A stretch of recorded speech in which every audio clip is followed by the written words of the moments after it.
Thank you very much, Jean-Paul, and thank you very much to everyone and for the organizer, and thank you for inviting me. Yes, thank you for the introduction. I joined relatively recently DG Environment, and I'm working in the waste to resources unit, dealing in particular with hazardous waste. Yes, I think it's very important. The Waste Framework Directive includes a series of milestone obligation and important point. Is very good that we spend our time, we analyze each of them. In my presentation, it will be a short presentation. Spoiler is that I will not provide any groundbreaking news or something that probably you are not already aware, but I think it's this obligation, of course, is new, just kicked off this year. But the idea is to make a small recap from a legal perspective, from a legal standpoint. So a short overview of where this obligation come from and what has been done so far to support in the implementation of this obligation. So, of course, the main legal tool, the umbrella, let's say the most important piece of legislation is the Waste Framework Directive, which include a series of provisions to address municipal waste stream. And I mentioned on purpose municipal, and then we will come back to the definition maybe later, because this is what is actually defined in the legal text, while household itself doesn't have a proper definition in the legal text. But the provisions are several. We have a general request, obligation to separately collect the municipal waste, and this is to basically to facilitate and improve the treatment in accordance with the waste the waste hierarchy. So in particular, reuse, recycling, and other recovery operation. There is a ban to incinerate. Article 11 also it's important insofar it includes provision regarding the preparing for reuse and recycling targets. Already in 2020, we have some targets that kicked in for specific waste stream, and for municipal waste, this target will kick in a stepwise manner. And then it's important also to remember the provision, the obligation to separately collect specific waste stream. We have textile, bio waste, we have waste oil, and then we have finally in Article 20 the obligation to separately collect household hazardous waste. And there's also another important point where the article includes the need to remove hazardous substances, which for many reasons, in particular in the context of boosting and improving the secondary market is very important, and we will come back to this late. So a bit about the rationale. There is an overall, let's say, the waste legislation includes this overarching reasoning why the separate collection is important, which is mainly to improve the quality and quantity of the resources, which can be fit for reuse and recycling. And this is basically in line with the current lines of thought set by the new commission, which include boosting circularity and boosting, actually supporting the development of a healthy and efficient secondary market. So the separate collection is actually the very important starting point. And also because this is linked to the need to increase in order to develop an important, healthy, and efficient secondary market and circularity. We need to increase the demand and the value of the recycled material. So the separate collection plays a very important role. And then, of course, we are talking about hazardous waste. The separate collection is important because it's the first step to work toward the prevention to a risk to human health and environment, so the proper treatment of this particular kind of waste. And then still linked to the importance of boosting circularity and secondary raw material market is to prevent the contamination of other waste stream. Because this will reduce even more the quality and the quantity of waste available for recovery and recycling. So basically, the separate collection of hazardous waste try to prevent the fact that material are locked in at lower level of the waste hierarchy. So the waste hierarchy is always to be taken in consideration. But still, we always want something that probably is obvious, but we always want to keep in mind that it's okay to invest in separate collection and proper treatment, but every kind of waste management policy, scheme, or plan has to keep in mind that the prevention and reduction should remain the priority. A bit about the definitions. So, as I say, the Waste Framework Directive includes a definition of municipal waste, which we understand it is a bit broader than household. In fact, it includes household waste, but it includes also something else coming from other sources, which has a characteristic they are similar to household waste, but are normally subject to different different waste treatment schemes. Hazardous, of course, it's linked to the properties which the waste displays, and these are listed in Annex 3 and has to be identified according to the principle in Annex 3. And then the definition of collection, I want to stress on it because in our opinion is really a good proper collection is the beginning of any waste management process, and sorting at source is key basically to reach the objective or to have high quality material that can be fed into the circular economy. As has been said before, we're trying to understand a bit what we are talking about. Hazardous household waste includes a wide range of material, are really diverse with diverse hazardous properties. The numbers and the data that we have, that as we'll mention even later, needs necessary to improve. The information, the availability of information and data is key in order also for us, for the regulators to be able to identify the most efficient policy option. Data show that the municipal waste is actually around roughly 10% of the total waste generated in EU, and the hazardous household waste represent roughly 1% of this 10%. So it seems like a small fraction compared to the amount of waste generated in the EU, but we know that they need to be carefully considered, because they have higher potential basically to hamper the quality of everything else that in principle will not be hazardous. It could be a bit more easily recycled.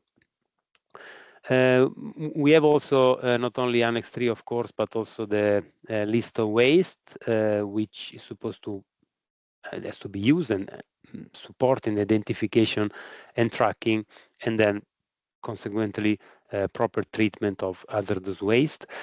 There are several, there is chapter 20 in particular, but there are several codes that can be used. What is worth mentioning here is the fact that we are working on the revision, as a targeted revision of the list of waste. We are almost there, close to the adoption.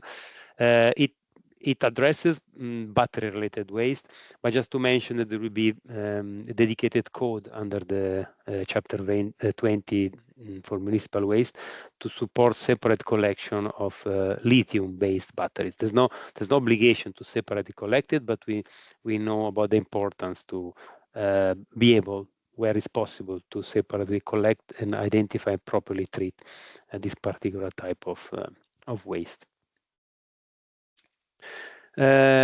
Article 20 was mentioned briefly before, is the main reference for this new obligation that recently entered into force. So from 1st of January 2025, it's new. We we don't have enough data information now to assess or draw any conclusion on how it is working. But basically, is the basis of that. So we are talking about hazardous waste produced by household, has to be separately collected, and there are certain other provision that they apply and certain other that do not apply. So of course the waste has to be, this kind of waste has to be collected and treated following the waste hierarchy. So we need to ensure that the best overall option is chosen, taking into consideration different aspects, including the impact of each option. Important to know that the policy development has to be transparent. This is included in the article which applies to this separate collection, and different economic incentives can be considered. Of course, the main point here is that whatever policy is put in place, the aim is to reduce as much as possible risk for environment and the human health. And there are some other provisions that do not apply to household hazardous waste as long as they are mixed. Like, for example, the control measures in Article 17, or ban of mixing, of course, because these are mixed, labeling and packaging, and record keeping that applies. So maybe it's worth recalling that they do apply once these wastes are actually separately collected or accepted by undertaking which has a normal permit. A bit about what has happened so far. Someone has already mentioned one of the documents published by the Commission. These indeed are a bit dated, but are still actual and still valid. Worth mentioning the guidance for separate collection of municipal waste was published by the Commission in 2020, and explain a bit the obligations, the rationale for this obligation, and describe also some of the success factor and risks in applying different policies, different options. It focuses on specific waste stream. We have the Commission notice on separate collection of hazardous waste. It includes this description of some best practices in dealing with several different type of waste stream. And then finally, worth mentioning also a little bit more recent study published by the JRC, where the role of the citizens' behaviors is the role that the citizen behavior plays in dealing with municipal waste is analyzed in detail. Also, give some hint on how to encourage the correct behavior in the citizen. From all these documents, some of the highlight are some of the success factors to underline that risks and pitfalls needs to be considered on a case by case, so you don't have one solution fits all. But different success factors include economic incentives. The EPR schemes have been mentioned, so we'll not spend more time on it, but they prove to be to have the value of basically make the producers responsible. Then there are another series of economic incentive, like low-cost safe disposal, or pay-as-you-throw, or outsourced door-to-door services.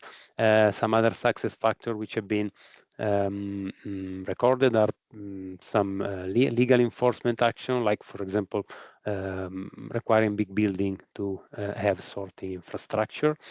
Then there are different examples where customized facilities have been implemented, and finally also engaging in communication, investing in communication, education, involvement of all the stakeholders and citizens themselves prove to give a positive effect. Now, how to move forward? As I said, first of all, as I will remind also as a concluding remark, we need data, we need information. In particular, the policy making, and in order to discussing what can be done in practice needs more data information, and for that it's a bit early at the moment. But for sure, progress is made by considering that, as obvious as it can be, decreasing waste generation. So besides spending money and time in developing collection schemes and waste treatment, of course, we always have to pay attention to waste prevention measures. The public awareness is very important, so it cannot be something done only here in Brussels by the Commission or by the authorities. The public has to be, in particular in this specific situation, needs to be involved. What we have seen from the early warning reports that we have published and prepared, focusing on different member states, is that, of course, the separate collection schemes need still to be improved by using the right incentives. Again, the EPR schemes for different waste stream, they prove to be effective, and more investment is needed in sorting and recycling facilities. Some countries still, as Nicola was mentioned before, infrastructure is still probably not enough. Now to conclude, a very important point for us is information. So the information collected so far is sufficient to identify which is the most effective approach. We saw that there is a variability in good practices across member states, and again, as was mentioned before, probably the perfect solution needs to be tailored according to the specific situation, the area or the type of waste we are talking about. We need to understand how the member states are getting organized, which approach they are considering, and of course we will continue exchanging with the member state through our normal channel. In particular, we have some regular meeting with the competent authorities. We have meetings where the competent authorities dealing with waste meet, so we will for sure just keep discussing with them. And just a final remark, that the effective separate collection remain an essential step. So it's very important in order to be able to talk about and implementing any further efficient waste management process. That's all for me. I can give you. Thank you for the attention. I can give you back the floor.